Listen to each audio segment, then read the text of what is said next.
আসসালামু আলাইকুম এভরিওয়ান, সবাই কেমন আছো? আশা করি সবাই ভালো আছো। তো আমিও খুব ভালো আছি। আজকের এই রেসিপিটা হচ্ছে বক। তো প্রথমে দেখে তোমরা বুঝেই গেছো, এখানে 3টে বক দেখো, দুটো বড় একটা ছোট সাইজের বক। আমার খালু আব্বা বিল থেকে ধরেছে। আমি বলেছিলাম যে বকের মাংস কীরকম লাগে, সে আমাকে ধরে দিয়েছে, বলেছে আজকে এগুলো রান্না হবে।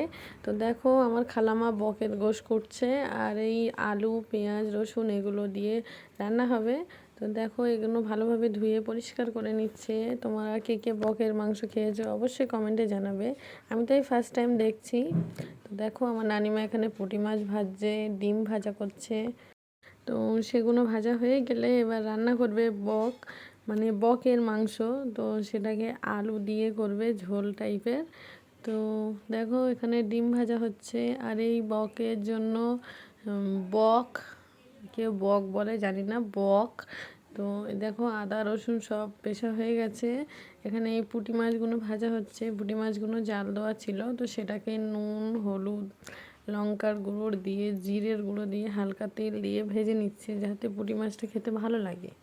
এই বকের মাংসে আলু সেরকম একটা দেওয়া হয়নি, মাল মশলা সব কম কমই দেওয়া হবে, কারণ আমার রান্না করছে আমার নানিমা, তো ওনারা মশলা কম কম দিয়েই রান্না করে।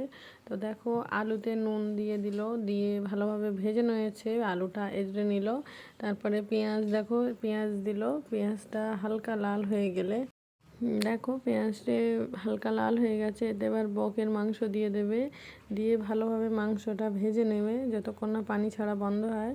তো ভালোভাবে ভাজা হয়ে গেছে, এখন নুন হলুদ লঙ্কার গুঁড়ো সব দিয়ে দিয়েছে, দিয়ে ভালোভাবে নেড়ে চেড়ে নিচ্ছে।